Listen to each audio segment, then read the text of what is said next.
നമസ്കാരം, പ്രവാസി മലയാളിയിലേക്ക് സ്വാഗതം.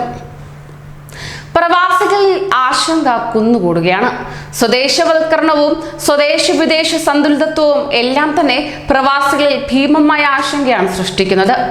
കൊറോണ വ്യാപനത്തിന്റെ ആദ്യ നാളുകളിൽ തന്നെ ഒത്തിരിയേറെ പേർക്ക് ജോലി നഷ്ടമാവുകയായിരുന്നു.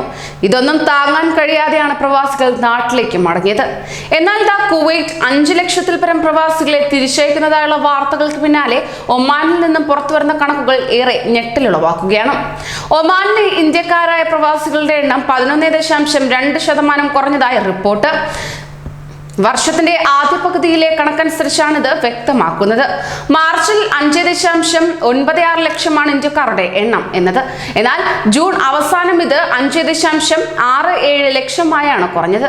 ഇന്ത്യക്കാരിൽ കൂടുതലും കോവിഡ് മഹാമാരിയുടെ പശ്ചാത്തലത്തിൽ ഏർപ്പെടുത്തിയ ഒഴിപ്പിക്കൽ വിമാനങ്ങളിലാണ് നാട്ടിലേക്ക് മടങ്ങിയത്. ബംഗ്ലാദേശികളാണ് ഒമാനിലെ പ്രവാസികൾ കൂടുതൽ പേരും. 5.90 ലക്ഷം സ്വദേശികളാണ് രാജ്യത്തുള്ളത്. 6 മാസ കാലയളവിൽ 8.9% കുറവാണ് ബംഗ്ലാദേശികളുടെ എണ്ണത്തിൽ ഉണ്ടായിരിക്കുന്നത്. പാകിസ്ഥാനികളുടെ എണ്ണം 1.92 ലക്ഷമായും കുറഞ്ഞിട്ടുമുണ്ട്. കണക്കുകൾ പ്രകാരം കോവിഡിന്റെ പശ്ചാത്തലത്തിൽ ഏതാണ്ട് 80,000-ലധികം പ്രവാസികളാണ് കഴിഞ്ഞ 4 മാസ കാലയളവിൽ രാജ്യം വിട്ടത്. അതേസമയം കൊറോണ വ്യാപനത്തിന്റെ കാലയളവിൽ മെയ് അവസാനം വരെ മസ്കറ്റ്, സലാല, സുഹാർ, ദുഖം വിമാനത്താവളങ്ങൾ വഴി യാത്ര ചെയ്തത് 3.59 ദശലക്ഷം യാത്രക്കാരാണ്. 24,555 വിമാനങ്ങളാണ് 4 വിമാനത്താവളങ്ങളിലും ലാൻഡ് ചെയ്യുകയും പുറപ്പെടുകയും ചെയ്തതെന്നും ദേശീയ സ്ഥിതി വിവര കേന്ദ്രത്തിന്റെ കണക്കുകൾ വ്യക്തമാക്കുന്നത്.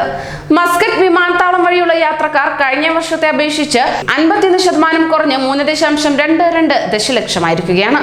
കൂടുതൽ പ്രവാസി വാർത്തകൾക്കായി ഈ ചാനൽ സബ്സ്ക്രൈബ് ചെയ്യൂ.